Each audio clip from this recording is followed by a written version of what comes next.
Salah satu aktivitas yang rutin dilakukan banyak orang dalam kesehariannya adalah melepas dan memakai pakaian, baik untuk dicuci, dipakai tidur, atau yang lainnya. Berikut beberapa sunnah Nabi yang berkaitan dengan melepaskan serta mengenakan pakaian. Maka hendaklah kita berusaha untuk mempraktikkan semuanya dalam kehidupan sehari-hari. Yang pertama, membaca basmalah. Basmalah ini diucapkan baik ketika melepas maupun memakai pakaian. Imam An-Nawawi berkata, mengucapkan bismillah adalah sangat dianjurkan dalam seluruh perbuatan. Yang kedua, berdoa ketika memakai pakaian.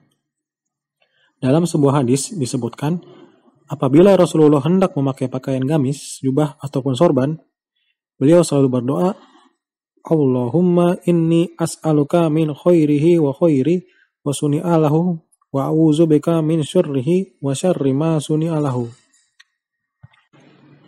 Yang artinya, ya Allah, aku mohon kepadamu untuk memperoleh kebaikannya dan kebaikan dari tujuan pakaian ini dibuat.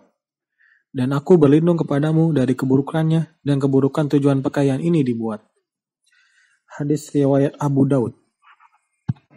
Yang ketiga, memakai pakaian dari bagian sebelah kanan. Sunnah atau anjuran untuk mengerjakan amalan ini berdasarkan hadis Nabi SAW, Iza labistum fabadu'u bi'aimanikum. Yang artinya, apabila kalian hendak memakai pakaian, maka mulailah dengan yang sebelah kanan. Hadis riwayat Abu Daud. Yang keempat, melepaskan pakaian atau celana dari sebelah kiri.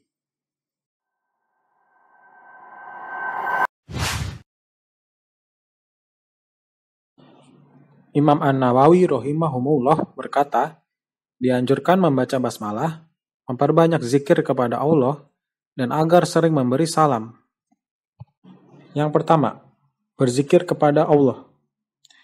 Zikir kepada Allah saat masuk rumah berdasarkan hadis Rasulullah SAW yang berbunyi, Iza dakhala rajulu baitahu fazakkara Allaha inda dukhulihi wa inda ta'amihi qala syaitan la mabita lakum wala asya'a. Yang artinya, apabila seorang memasuki rumahnya dan ia berzikir kepada Allah ketika akan masuk dan ketika akan makan, maka syaitan lantas berkata kepada kawan-kawannya, tidak ada tempat untuk menginap dan makan malam bagi kalian. Hadis riwayat Muslim. Yang kedua, berdoa ketika masuk rumah. Kita, kaum muslimin, diperintahkan supaya berdoa setiap kali masuk rumah dan sekembalinya dari luar rumah.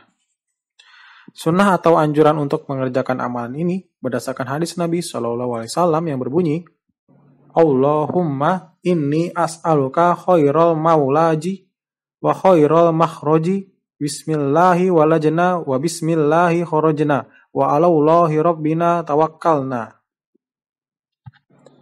Yang artinya, ya Allah, sesungguhnya aku memohon kepadamu kebaikan ketika masuk dan kebaikan ketika keluar. Dengan menyebut nama Allah, kami masuk dan kami keluar. Dan hanya kepada Allah lah Rabb kami bertawakal. Hadis riwayat Abu Daud.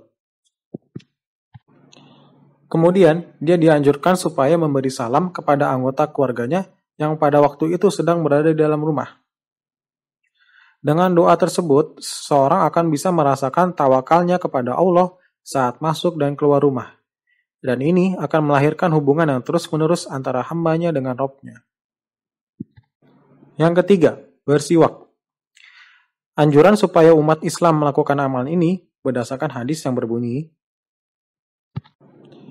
Kana sallallahu alaihi wasallam iza dakhala baitahu bada'a bisiwaqi. Yang artinya, Rasulullah sallallahu alaihi wasallam apabila masuk ke rumahnya, beliau pun memulai dengan bersiwak. Hadis riwayat Muslim.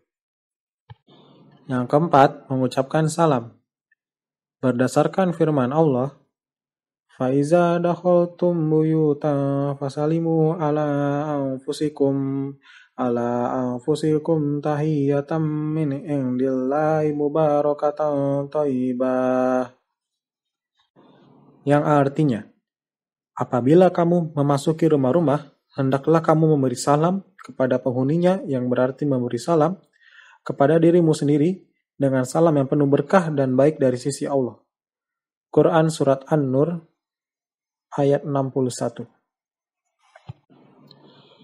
Jika sebelum memasuki rumahnya, setiap kali selesai mengerjakan sholat fardu di masjid, seorang muslim mengamalkan sunnah-sunnah tersebut, maka dalam sehari semalam, jumlah keseluruhan sunnah tersebut tidak kurang dari 20 sunnah. Sedangkan ketika hendak keluar dari rumah, disunnahkan membaca Bismillahi tawakkaltu alallahi wala haula wala quwata illa billah.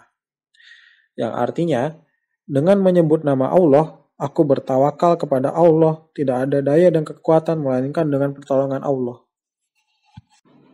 Apabila seorang muslim membaca doa tersebut, maka akan dikatakan kepadanya, engkau telah dicukupi, dipelihara, dan diberi petunjuk.